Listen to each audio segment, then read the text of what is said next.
ನಂದಿ ಮತ್ತು ಗೋ ಕೃಷಿಕರ ಏಳಿಗೆಗಾಗಿ ಪಾದಯಾತ್ರೆ. ಬಸವರಾಜ್ ಬಿರಾದರ್ ಅವರ ನೇತೃತ್ವದಲ್ಲಿ ಬಸವ ತತ್ವದ ಕುರಿತು ವೈಜ್ಞಾನಿಕ ಚಿಂತನೆ. ನಂದಿ ಮತ್ತು ಗೋ ಕೃಷಿಕರ ಏಳಿಗೆಗಾಗಿ ವಿಜಯಪುರದಿಂದ ಬೆಂಗಳೂರಿನವರೆಗೆ ಪಾದಯಾತ್ರೆ ನಡೆದಿದೆ. ನಂದಿ ಕೂಗು ಎಂಬ ಅಭಿಯಾನದ ವತಿಯಿಂದ ವಿಜಯಪುರದಿಂದ ನಾವು ಬೆಂಗಳೂರವರೆಗೆ ಪಾದಯಾತ್ರೆಯನ್ನು ಹಮ್ಮಿಕೊಂಡಿದ್ದೀವಿ. ಇದರ ಮೂಲ ಉದ್ದೇಶ ನಂದಿ ಸಂಪತ್ತು ರೈತರ ಮನೆಯಲ್ಲಿ ಉಳಿಬೇಕು, ಅದಕ್ಕೆ ಪೂರಕವಾದಂತಹ ಕಾನೂನು ಮತ್ತು ಯೋಜನೆಗಳು ಜಾರಿ ಆಗಬೇಕು ಅನ್ನುವಂತಹ ಒಂದು ಒಟ್ಟಾರೆ ಉದ್ದೇಶ ಅಡಗಿರುವಂಥದ್ದು. ನಾವು ಕಳೆದ 2 ವರ್ಷದಿಂದ ಜೋಡೆತ್ತಿನ ಕೃಷಿಕರಿಗೆ ಪ್ರತಿ ತಿಂಗಳು 11,000 ರೂಪಾಯಿ ಪ್ರೋತ್ಸಾಹಧನ ಕೊಡಬೇಕು ಅಂತೇಳಿ ಈಗಾಗಲೇ ಪ್ರಯತ್ನವನ್ನು ಮಾಡ್ತಾ ಇದ್ದೀವಿ. ಇದರ ಜೊತೆಯಲ್ಲಿ ಅಂತಾರಾಷ್ಟ್ರೀಯ ಮಟ್ಟದ ವಿಜ್ಞಾನಿಗಳು ಕೂಡ ಇದ್ದಾರೆ, ಅವರು ಕೂಡ ಒಂದು ರಾಜ್ಯ ಮಟ್ಟದಲ್ಲಿ ಪ್ರಯತ್ನವನ್ನು ಮಾಡ್ತಾ ಇದ್ದಾರೆ. ಇದಕ್ಕೆ ಮೂಲ ಕಾರಣ, ಇದು ಹಿಂದುಳಿಯೋಕ್ಕೆ ಮೂಲ ಕಾರಣ ಅಂತಂದರೆ ಈ ಒಂದು ಪ್ರಜ್ಞೆ ಇಲ್ಲದೆ ಇರುವಂಥ ಕಾರಣಕ್ಕಾಗಿ. ಅಂದರೆ ಜೋಡೆತ್ತು ಉಳಿದ್ರೆ ಏನೆಲ್ಲ ಒಂದು ಪ್ರಕೃತಿ ಉಳಿತದೆ ಅನ್ನುವಂಥದ್ದು, ಅದರ ಒಂದು ಪ್ರಜ್ಞೆಯ ಕೊರತೆಯಿಂದಾಗಿ ಏನಾಗ್ತಾ ಇದೆ, ಇದು ಹಿಂದುಳಿತಾ ಇದೆ.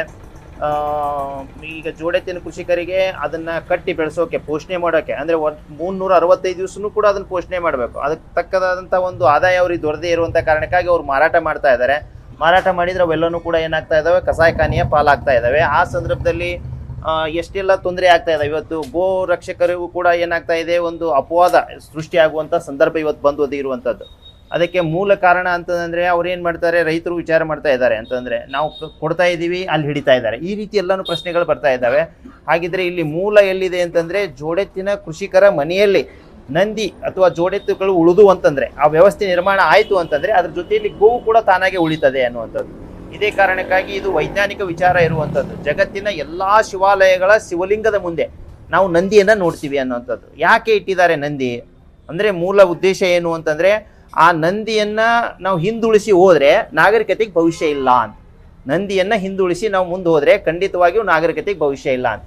ಹಾಗಾಗಿ ಇವತ್ತು ಕಳೆದ 20 ವರ್ಷಗಳಲ್ಲಿ 80% ನಂದಿ ಸಂಪತ್ತು ಈಗಾಗಲೇ ನಾಶ ಆಗಿರೋದು. ಹಾಗಾಗಿ ಅಷ್ಟು ಪ್ರಮಾಣದಲ್ಲಿ ಈ ಬಸವ ತತ್ವ ಅಥವಾ ಆ ಬಸವ ಸಂಸ್ಕೃತಿ ಅನ್ನುವಂಥದ್ದು ಈ ಒಂದು ರಾಜ್ಯದಲ್ಲಿ ಆಗಿರ್ಬೋದು, ದೇಶದಲ್ಲಿ ನಶಿಸಿ ಹೋಗಿದೆ ಅಂತೇಳಿ ನಾವು ಹೇಳ್ಬೋದು. ಈಗ ರಾಜ್ಯ ಮಟ್ಟದಲ್ಲಿ ಒಂದು ಬಸವ ಸಂಸ್ಕೃತಿ ಉತ್ಸವ ಅನ್ನುವಂಥದ್ದು ಅಂದರೆ ಅಭಿಯಾನ ಪ್ರಾರಂಭ ಆಗಿದೆ, 1 ತಿಂಗಳು. ಈ ಸಂದರ್ಭದಲ್ಲಿ ಈ ವಿಚಾರಗಳು ವ್ಯಕ್ತ ಆಗೋದು ಬಹಳ ಮುಖ್ಯ ಇದೆ ಅಂತೇಳಿ. ಅಂದರೆ ಬಸವ ಸಂಸ್ಕೃತಿ ಅನ್ನುವಂಥದ್ದು ಎದರಿಂದ ಜನ್ಮ ತಾಳಿದೆ, ಆ 4 ಕಾಲಿನ ಬಸವಣ್ಣ ಅಥವಾ ನಂದಿಯಿಂದನೇ ಅದು ಜನ್ಮ ತಾಳಿರೋದು, ಆ ಶಬ್ದನೇ. ಹಾಗಿದ್ರೆ ಅದರಲ್ಲಿ ಆ ಒಂದು ವಿಷಯಕ್ಕೆ ಆದ್ಯತೆಯೇ ಇನ್ನೂ ನೀಡಿಲ್ಲ. ಹಾಗಾಗಿ ಈಗ ಏನಾಗಬೇಕು, ಆ ವಿಚಾರಗಳು ಮುನ್ನೆಲೆಗೆ ಬಂದು ಇದು ರಾಜ್ಯ ಮಟ್ಟದಲ್ಲಿ ಚರ್ಚೆ ಆಗಬೇಕು ಅನ್ನುವಂಥ ಒಂದು ವಿಚಾರದೊಂದಿಗೆ ನಾವು ಇದನ್ನು ಏನು ಮಾಡ್ತಾ ಇದ್ದೀವಿ, ವೈಜ್ಞಾನಿಕ ವಿಚಾರಗಳನ್ನು ಒಂದು ರೀತಿ ಸಂವಾದ ಮಾಡ್ತಾ ಬರ್ತಾ ಇದ್ದೀವಿ. ಅಂದರೆ ಈ ಗೋ ಸಂಪತ್ತನ್ನು ಉಳಿಸಿ ಬೆಳೆಸೋದ್ರಲ್ಲಿ ಅಥವಾ ಅದರ ರಕ್ಷಣೆ ಮಾಡೋದರಲ್ಲಿ ಒಬ್ಬರು ಪ್ರಮುಖರು ಇವತ್ತು ಸಿರಾದಲ್ಲಿ ನಮಗೆ ಬಂದು ಕೂಡಲೇ ಅಷ್ಟೇ ಆತ್ಮೀಯವಾಗಿ ಭಕ್ತಿಯಿಂದ ನಮ್ಮನ್ನು ಬರಮಾಡಿಕೊಂಡು ಮುಂದಿನ ವ್ಯವಸ್ಥೆಯನ್ನು ಕೂಡ ಮಾಡ್ತಾ ಇದ್ದಾರೆ. ಇಂಥವ್ರು ಎಷ್ಟೋ ಜನಗಳಿದ್ದಾರೆ ಅಂತಂದರೆ ಅಷ್ಟು ಭಕ್ತಿ ಪ್ರೀತಿ ಇರುವಂಥವ್ರು. ಆದರೆ ಇವತ್ತೇನಾಗ್ತಾ ಇದೆ ಅಂತಂದರೆ ಆ ಕಾನೂನು ಇಲ್ಲದೆ ಇರುವಂಥ ಕಾರಣಕ್ಕಾಗಿ ಅದು ಅನಿವಾರ್ಯವಾಗಿ ಹೋಗುವಂಥ ಪರಿಸ್ಥಿತಿ ಬರ್ತಾ ಇದೆ. ಅದ್ರ ಪ್ರೀತಿ ಇರೋರಿಗೆ ಕೂಡ ಏನಾಗ್ತಾ ಇದೆ, ಒಂದು ಧರ್ಮ ಸಂಕಟದಲ್ಲಿದ್ದಾರೆ, ಏನು ಮಾಡಬೇಕು ಅನ್ನುವಂಥದ್ದು ಎಲ್ಲ ಉಳಿಸೋಕಂಕರ ಹಾಕೋದಿಲ್ಲ. ಹಾಗಾಗಿ ಇಲ್ಲಿ ಎಲ್ಲರೂ ಒಗ್ಗೂಡಿ ಈ ಒಂದು ಕಾನೂನು ಯೋಜನೆಯನ್ನು ತರೋಕ್ಕೆ ಪ್ರಯತ್ನ ಮಾಡೋಣ ಅನ್ನುವಂಥ ಒಂದು ವಿಚಾರವನ್ನು ತಿಳಿಸೋಕ್ಕೆ ನಾವು ಹೋಗ್ತಾ ಇದ್ದೀವಿ. ತಮ್ಮ ಪ್ರಶ್ನೆಗಳನ್ನು ಕೇಳ್ಬೋದು ದಯವಿಟ್ಟು. ಈಗ ಇಲ್ಲಿ ನಾವು ಕೇಳಿಕೊಟ್ಟಿವೆ, ಇಂಡಿಯಾದಿಂದ ಬೇರೆ ಕಡೆ ರಫ್ತಾಗ್ತದೆ, ಗೋಮಾಂಸ ರಫ್ತಾಗ್ತದೆ. ಏನು ಖಂಡಿತ ಕೂತ್ಕೊಂಡಿದ್ದಾವೆ ಈ ಸರ್ಕಾರ, ಅಂದರೆ ಈಗ ಕೇಂದ್ರ ಸರ್ಕಾರ ಆಗಿರ್ಬೋದು, ರಾಜ್ಯ ಸರ್ಕಾರ ಆಗಿರ್ಬೋದು, ಇಂಡಿಯಾದಿಂದ ಹೊರಗಡೆ ರಫ್ತಾಗ್ತದೆ ಅಂತ ಹೇಳ್ತಾರೆ. ಕೆಲವೊಂದು ಪೇಪರ್ ನೋಡಿದ್ದೀವಿ, ಮಾಧ್ಯಮ ಸೋಷಿಯಲ್ ಮೀಡಿಯಾ ನೋಡಿದ್ವಿ, ಇದ್ರ ಬಗ್ಗೆ ಏನು ಹೇಳ್ತೀವಿ? ಖಂಡಿತ ತಾವು ಹೇಳೋದು ಸರಿ ಇದೆ. ಜಗತ್ತಿನಲ್ಲಿ 2ನೇ ದೊಡ್ಡ ರಾಷ್ಟ್ರ ಈ ಬೀಫನ್ನು ರಫ್ತು ಮಾಡೋದರಲ್ಲಿ ನಮ್ಮ ಭಾರತ ದೇಶ ಆಗಿರುವಂಥದ್ದು. ಇದಕ್ಕೆ ಮೂಲ ಕಾರಣ ಅಂತಂದರೆ ಈ ಒಂದು ನಂದಿ ಸಂಪತ್ತು ಉಳಿಸಿ ಬೆಳೆಸೋರಿಗೆ ಪೂರಕವಾದಂಥ ಯೋಜನೆಗಳಿಲ್ಲ, ಅದಕ್ಕೆ ಕಾನೂನಿಲ್ಲ. ಅಂದರೆ ಅದ್ರ ವಿರುದ್ಧವಾದಂಥದ್ದು ಇನ್ನೊಂದಿದೆ, ತೈಲ ತತ್ವ ಅಂತೇಳಿ. ಇದಕ್ಕೆ ಬಸವ ತತ್ವ ಅಂತೀವಿ ನಾವು ಉಳಿಸೋದಕ್ಕೆ ನಂದಿ ಸಂಪತ್ತನ್ನು. ಅದ್ರ ವಿರುದ್ಧವಾದಂಥದ್ದು ತೈಲ ತತ್ವ, ಅಂದರೆ ಪೆಟ್ರೋಲ್ ಡೀಸೆಲ್ ಆಧಾರಿತ ಯಂತ್ರ ಚಾಲಿತ ಒಂದು ಕೃಷಿಗೆ ಮಹತ್ವವನ್ನು ನೀಡುವಂಥದ್ದು. ಇವತ್ತು ನಾವು ಟ್ಯಾಕ್ಟ್ರಿ ಬೇಕು ಅಂತಂದರೆ ನಾಳೆನೇ ಏನಾಗುತ್ತೆ, ನಮ್ಮ ಮನೆ ಬಂದು ನಿಲ್ಲುತ್ತೆ, ಅದಕ್ಕೆ ಸಬ್ಸಿಡಿ ಸಿಗುತ್ತೆ, ಸಾಲ ಸಿಗುತ್ತೆ, ಮತ್ತು ಅದೆಲ್ಲ ಏನು ಸಲಕರಣೆಗಳು ಬೇಕು ಅದಕ್ಕೂ ಕೂಡ ಸ್ವಲ್ಪ ಏನಿದ್ದಾವೆ, ಸಬ್ಸಿಡಿಗಳಿದ್ದಾವೆ. ಹೀಗಾಗಿ ಏನಾಗ್ತಾ ಇದೆ, ಎಲ್ಲರೂ ಇದನ್ನು ಮಾರಾಟ ಮಾಡ್ತಾ ಇದ್ದಾರೆ, ಈ ಎತ್ತುಗಳಾಗಿರ್ಬೋದು, ಗೋವುಗಳನ್ನು. ಅದ್ರ ಬದಲು ಏನು ಮಾಡ್ತಾ ಇದ್ದಾರೆ, ಟ್ಯಾಕ್ಟ್ರಿನ ತರ್ತಾ ಇದ್ದಾರೆ. ಯಾಕಂದರೆ ಸರಳವಾಗಿ ದೊರೆಯುವಂಥ ವ್ಯವಸ್ಥೆಯನ್ನು ನಾವೇ ಮಾಡ್ಕೊಂಡಿರುವಂಥದ್ದು. ಹಾಗಾಗಿ ಏನಾಗ್ತಾ ಇದೆ, ಇದು ನಂದಿ ಸಂಪತ್ತು ಅದು ಕಸಾಯಿಖಾನೆಗೆ ಹೋಗಿ ಇವತ್ತು ರಾಷ್ಟ್ರನೇ ಏನಾಗ್ತಾ ಇದೆ, ಜಗತ್ತಿನಲ್ಲಿ 2ನೇ ದೊಡ್ಡದಾದಂಥ ರಾಷ್ಟ್ರ ಆಗಿದೆ ಈ ಮಾಂಸ ಉತ್ಪಾದನೆ ಮಾಡಿ ಬೇರೆ ರಾಷ್ಟ್ರಕ್ಕೆ ಕಳಿಸೋದ್ರಲ್ಲಿ.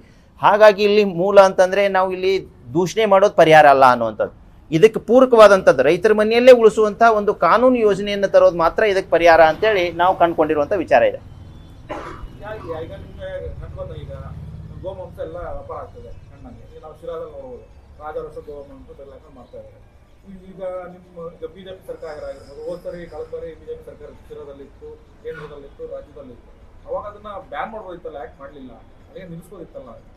ಅಂದರೆ ಇಲ್ಲಿ ನೋಡ್ರಿ ಏನಾರ ಬ್ಯಾನ್ ಮಾಡೋದು ಪರಿಹಾರ ಅಲ್ಲ ಅನ್ನುವಂಥದ್ದು ಆ್ಯಕ್ಚುಲಿ ನಿಮ್ಗೆ ಹೇಳಬೇಕಾಗ್ತದೆ. ರೈತನೇ ಅವ್ನು ಕೊಡಬಾರ್ದು. ಇದೇ ಒಂದು 15-20 ವರ್ಷಗಳ ಹಿಂದೆ ರೈತ ಕೊಡೋಕೆ ಇಷ್ಟಪಡ್ತಾ ಇದ್ನ, ಅದು ಕೊನೆಯವರೆಗೂ ಅದನ್ನು ದುಡಿಸ್ಕೊಂಡು ಅದನ್ನು ಮೆರವಣಿಗೆ ಮಾಡ್ತಿದ್ದ. ಅದು ಏನು ಸತ್ತಂದ್ರೂ ಕೂಡ ಅದನ್ನು ಚೆನ್ನಾಗಿ ಏನು ಮಾಡ್ತಾ ಇದ್ದ ಅಂತಂದರೆ ಒಂದು ಸಮಾಧಿ ಮಾಡ್ತಾ ಇದ್ದೆ, ಸಮಾಧಿ ಮಾಡಿ ಅದ್ರ ಮತ್ತೆ ಬಸವಣ್ಣನಿಟ್ಟು ಪೂಜೆ ಮಾಡ್ತಿದ್ದ.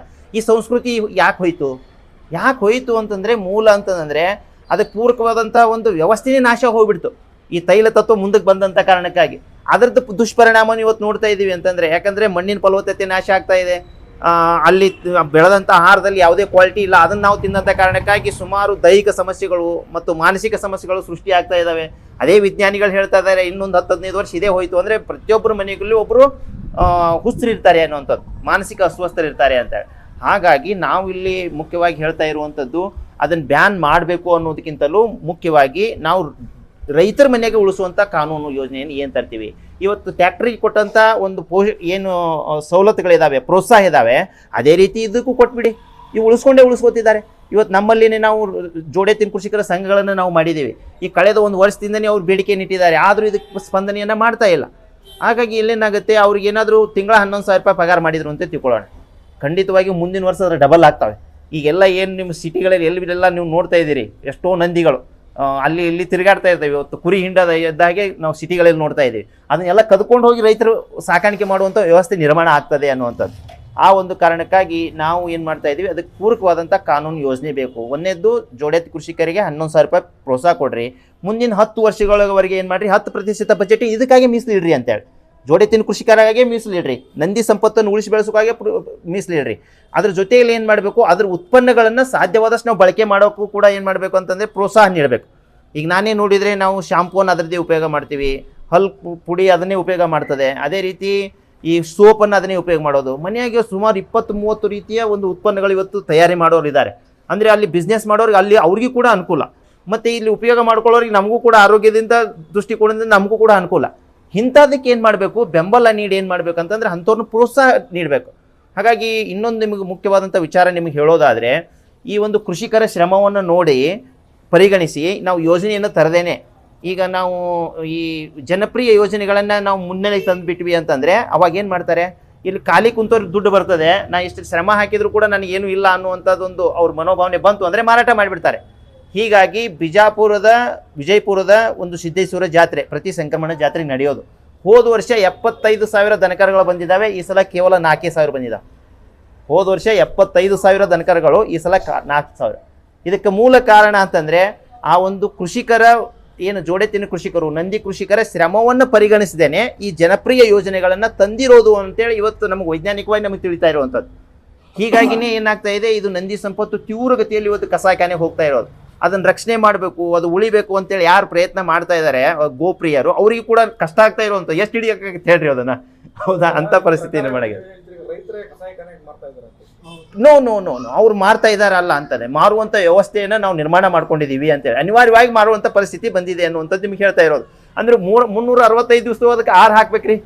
ನೀವು ಟ್ಯಾಕ್ಟ್ರಿ ಆಯ್ತು ಅಂತ ತಿಳ್ಕೊಳ್ಳಿ, ಅವತ್ತಿನ ದಿವಸ ಪೆಟ್ರೋಲ್ ಡೀಸೆಲ್ ಹಾಕಿ ಅವತ್ತು ದುಡಿಸಿ ಅಲ್ಲಿ ಮನೆಯಾಗಿ ಇಟ್ಬಿಡ್ತಾನೆ, ಮುಂದೆ ಅವ ಎಲ್ಲಿ ಬೇಕಾದ್ರೆ ಹೋಗ್ಬೋದು.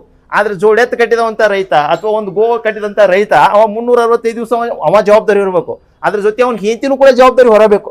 ನೀವು ಇಲ್ಲದೆ ಇರುವಾಗ ನಾ ಮಾಡ್ತೀನಿ ಅದನ್ನು ಜವಾಬ್ದಾರಿ ತಗೋತೀನಿ ಅಂದರೆ ಅವ್ರ ಮನೆಯಾಗ ಮಾತ್ರ ಅದು ಗೋವು ಆಗಿರ್ಬೋದು ಅಥವಾ ನಂದಿ ಆದ್ರೂ ಉಳಿದಿರ್ತದೆ ಅಂತ. ಹೌದು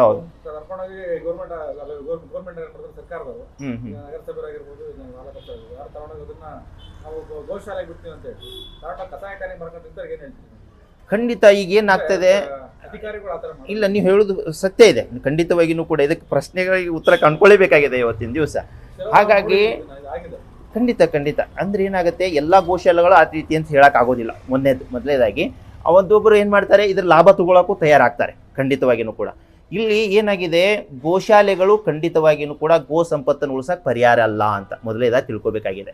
ಇಲ್ಲಿ ಗೋ ಸಂಪತ್ತು ಅಥವಾ ನಂದಿ ಸಂಪತ್ತನ್ನು ಉಳಿಸೋಕೆ ಪರಿಹಾರ ಅಂತಂದರೆ ಜೋಡೆತ್ತಿನ ಕೃಷಿಕರು ಅಥವಾ ಗೋ ಸಾಕಾಣಿಕೆ ಮಾಡಿ ಕೃಷಿ ಮಾಡುವಂಥ ಕೃಷಿಕರಿಂದನೇ ಮಾತ್ರ ಉಳಿಯೋಕೆ ಸಾಧ್ಯತೆ ಇದೆ ಅಂತೇಳಿ ಅವ್ರಿಗೆ ಪ್ರೋತ್ಸಾಹ ನೀಡುವಂಥ ಅವಶ್ಯಕತೆ ಇದೆ. ಇಲ್ಲಿ ಏನಾಗ್ತಾ ಇದೆ, ಅನೇಕ ಗೋಶಾಲೆಗಳಲ್ಲಿ ಇವತ್ತು ಧರ್ಮ ಸಂಕಟ, ಅವರಿಗೂ ಕೂಡ ಗಂಡು ಕರವು ಇತ್ತು ಅಂತಂದರೆ ಅದನ್ನ ಏನು ಮಾಡಬೇಕಪ್ಪ ಅನ್ನೋದು ದೊಡ್ಡ ಪ್ರಶ್ನೆ ಬಂದಿರೋದು. ಈಗ ಅನೇಕ ಗೋಶಾಲೆಗಳಿಗೆ ಹೋಗಿ ನೀವು ಪರೀಕ್ಷೆ ಮಾಡಿ ನೋಡ್ಬೇಡ್ರಿ, ಈಗ ಗೋವುಗಳಿದಾವೆ, ನಂದಿಗಳೆಲ್ಲಿ ಹೋದು, ಅವು ಕೂಡ ಕರು ಹಾಕಿರ್ಲೇಬೇಕಲ್ಲ, ಹೌದ್ರಿ? ಹಾಗಾಗಿ ಇಲ್ಲಿ ಏನಾಗ್ತದೆ, ನಾವು ಅವರನ್ನು ಯಾರನ್ನೇ ದೂಷಣೆ ಮಾಡೋದಕ್ಕಿಂತಲೂ ವಾಸ್ತವಿಕವಾಗಿ ಇದು ಎದ್ರ ಮೇಲೆ ನಿಂತಿದೆ ಭವಿಷ್ಯ, ಅದಕ್ಕೆ ಯೋಜನೆ ತರ್ತಾ ಇದ್ದೀವ, ಕಾನೂನು ತರ್ತಾ ಇದ್ದೀವ, ಈಗಾಗಲೇ ಕಟ್ಟಿ ಅದನ್ನು ಸಾಕ್ತೀನಿ ಅನ್ನೋರಿಗೆ ಅವ್ರಿಗೆ ಏನು ಮಾಡ್ತಾ ಇದ್ದೀವಿ ಹೇಳಿ, ಒಂದಾದರೂ ಯೋಜನೆ ಅದಾವ ಅಂತ ಕೇಳಿಬಿಡ್ರಿ ನೋಡೋ. ಎತ್ತು ಕಟ್ಟೋರಿಗೆ ಒಬ್ಬದಾದ್ರೂ ಯೋಜನೆ ಇದೆಯಾ? ಕೇಂದ್ರ ಸರ್ಕಾರದಾದ್ರೂ ಯೋಜನೆ ಇದೆಯಾ ಅಥವಾ ರಾಜ್ಯ ಸರ್ಕಾರದಾದ್ರೂ ಯೋಜನೆ ಇದೆಯಾ? ಮತ್ತು ಅದು ಯೋಜನೆನೇ ಇಲ್ಲ, ಅದಕ್ಕೆ ವಿರುದ್ಧವಾದಂಥದಕ್ಕೆ ಸಾಕಷ್ಟು ಯೋಜನೆ ಇದ್ದಾವೆ, ಹೌದ್ರಿ? ಹಾಗಾಗಿ ಮತ್ತೆ ಅದು ಅನಿವಾರ್ಯವಾಗಿ ಹೋಗಲೇಬೇಕಲ್ಲ, ಅದು ಹೋಗ್ತಾ ಇದೆ ಇವತ್ತಿನ ದಿವಸ. ಅದು ಏನಾಗ್ತದೆ, ಅಪವಾದಕ್ಕೆ ಕಾರಣ ಆಗ್ತಾ ಇದೆ. ಅವರು ಕೃಷಿಕರು ಏನು ಮಾಡ್ತಾರೆ, ರಕ್ಷಕರ ಮ್ಯಾಗನೇ ಒಂದು ಅಪವಾದ ಹೊರಿಸ್ತಾರೆ, ಇವ್ರು ಅವ್ರ ಮ್ಯಾಗ ಅಪವಾದ ಹೊರಿಸ್ತಾರೆ, ಅಥವಾ ತಿನ್ನೋರ ಮ್ಯಾಗ ಅಪವಾದ ಹೊರಿಸ್ತೀವಿ, ಈ ಥರ ಆಗ್ತಾ ಇರುವಂಥದ್ದು ಒಟ್ಟಾರೆಯಾಗಿ.